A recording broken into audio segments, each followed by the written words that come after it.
여러분 안녕하십니까? 강신업 변호사입니다. 결국 마지막 남는 것은 김문수와 이재명의 대결이다. 전 청와대 비서관 김성회 또 페이스북 글을 썼는데요. 김문수하고도 상당 부분 잘 아는 그런 관계에서 이렇게 전망을 하고 있습니다. 결국 마지막 남는 것은 김문수와 이재명의 대결이다. 파파미 ቁ꾸 문수 대 권력 독재 이재명, 일밖에 모르는 정직 청년 문수 대 부정비리로 점철된 탐욕과 사칭의 이재명, 누구를 택할 것인가? 누군가 나에게 물었다. 너는 운동권에 대한 부채의식 같은 것은 없나? 그때 나는 대답했다. 무엇이든 끝까지 가본 사람은 미련이 없다. 그렇다. 마지막까지 가본 사람에게는 미련이 남아있을 리가 없다. 김문수를 알 수 있는 한 단어는 그가 가장 끝까지 갔고 그곳에서 이것이 길이 아니었구나 라는 것을 느꼈기에 미련 없이 다른 길을 선택할 수 있었을 것이란 생각을 한다. 그럼에도 남는 것이 있다. 생각과 이념은 바뀌어도 남아있는 것이 있다. 몸은 기억하고 마음은 여전하고 습관은 바뀔 수 없기 때문이다. 김문수의 이념이 좌에서 우로 급격히 기울어도 김문수의 몸과 마음은 그리고 습성은 그대로일 수밖에 없다. 정직함, 공감하는 눈물, 열정은 그가 학생운동과 노동운동, 더 낮은 곳에서 더 뜨겁게 민중들과 함께하고자 하던 그 마음은 바뀔 수가 없다. 바뀐 것은 이론과 이념일 뿐 어려운 이웃과 함께하고 정의롭지 않은 일에 결코 굽히지 않는 그 정신이 바뀔 수는 없는 것이다. 그것이 김문수와 이재명이 다른 점이다. 이재명처럼 전두환 시절 출세를 위한 고시 공부에 매달리고 성남 지역의 조폭들과 어울리고 검사도 사칭하고 청각도 사칭하고 인생의 모든 것이 권력과 탐욕으로 점철된 인생을 살아온 사람. 이념이 좌익이라고 그 마음이 습성이 바뀔까?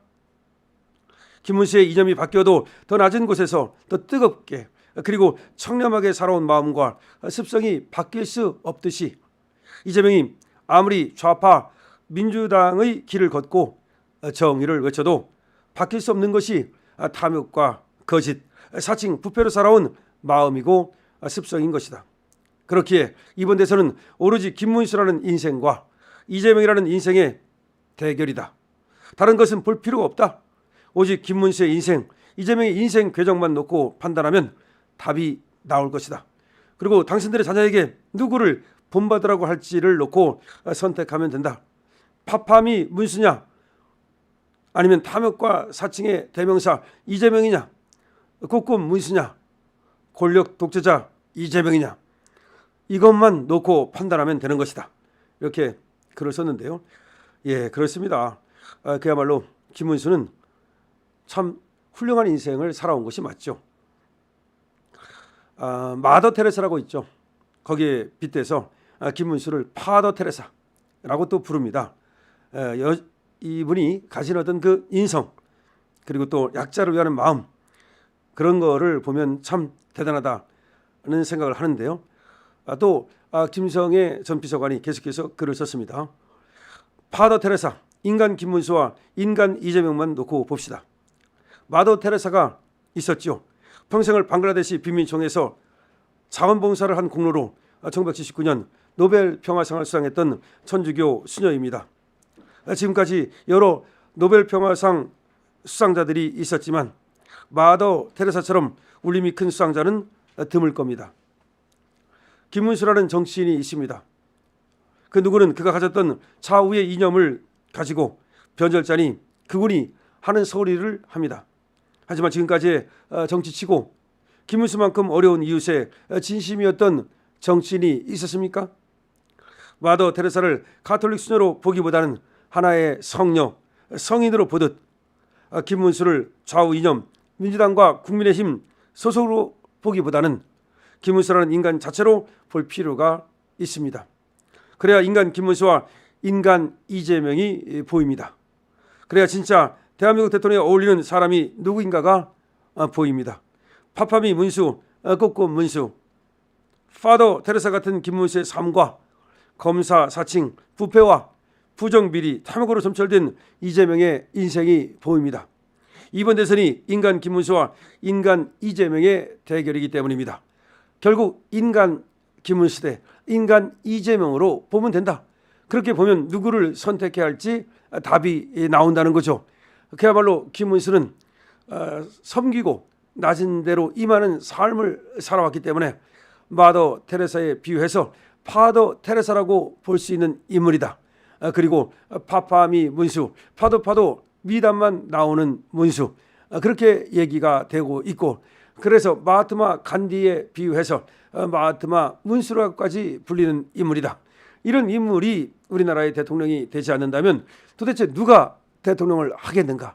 이 나라를 위해서, 그리고 이 나라의 국민을 위해서 정말로 김문수는 나섰고, 그리고 자신을 희생해서 자신을 낮은 대로 임하게 해서 우리 국민을 섬기고 우리 정치의 이 어두운 면을 걷어내고 대한민국의 어려운 상황을 반드시 극복해내겠다는, 세계를 돌아다니는 세계 세일즈맨이 되겠다는 그런 포부를 오늘도 밝혔는데요. 그야말로 김문수는 세계 세일즈맨이 돼서 대한민국을 구하고 대한민국 국민들을 구하는 그런 역할을 하겠다고 지금 얘기하고 있는 겁니다. 지금 왜 우리는 김문수를 택해야 하는가? 김문수는 바로 파파미 문수고, 그리고 파더 테레사, 그리고 마하트마 문수라고 불리울 만큼 그렇게 그의 삶이 성스럽고 그의 삶의 궤적이 우리가 믿고 대한민국을 맡길 만하다는 거죠. 그렇기 때문에 이재명의 삶과 김문수의 삶을 비교해 본다면 그 누구라도 김문수를 택하지 이재명을 택할 수는 없을 거라는 겁니다. 그래서 김문수는 우리가 반드시 택해야 될 인물이라고 전 용산 비서관 김성애 비서관도 힘주어 말하고 있습니다. 김성애 비서관도 과거 운동권 경력이 있고 또 수감생활을 하는 등 그런 같은 삶을 살아왔기 때문에 김문수에 대해서 잘 알고 잘 아는 김문수, 그 김문수가 어떤 사람인가를 자신 있게 이렇게 SNS 써가지고 우리 국민께 말씀드릴 수 있는 겁니다. 여러분들께서도 이런 얘기를 참고하셔서 그야말로 김문수가 어떤 사람인가를 좀 더 우리가 정확히 알고 김문수에 대해서 대통령이 되어야만 하는 이유, 이런 것들을 살펴한다면 아마 그런 것들이 다른 사람에게도 더 잘 스며들 수 있을 것이라는 생각을 합니다. 그야말로 김문수는 이 시점에서 지금 이 상황에서 대한민국을 맡아서 대한민국을 건져야 될, 위기에서 극복해야 될 그런 역할을 부여받았다. 그래서 지금 이 시대에 바로 이순신이 김문수다, 이렇게 얘기들을 하는 겁니다. 그러니까 이순신 장군이 임진왜란에서 조선을 구해냈듯이 이제 김문수가 지금 대한민국 2025년 이 어려운 상황에서 대한민국을 건져낼 것을 우리는 믿을 수 있다는 겁니다. 그의 삶에, 그의 인생에 그 증자, 그 징표들이 그야말로 널려 있기 때문입니다. 여러분들의 댓글을 또 많이 써주십시오. 김문수에 대한 응원과 지금 또 이 영상에 대한 여러분들의 생각을 많이 적어주시기 바랍니다. 강철투입니다.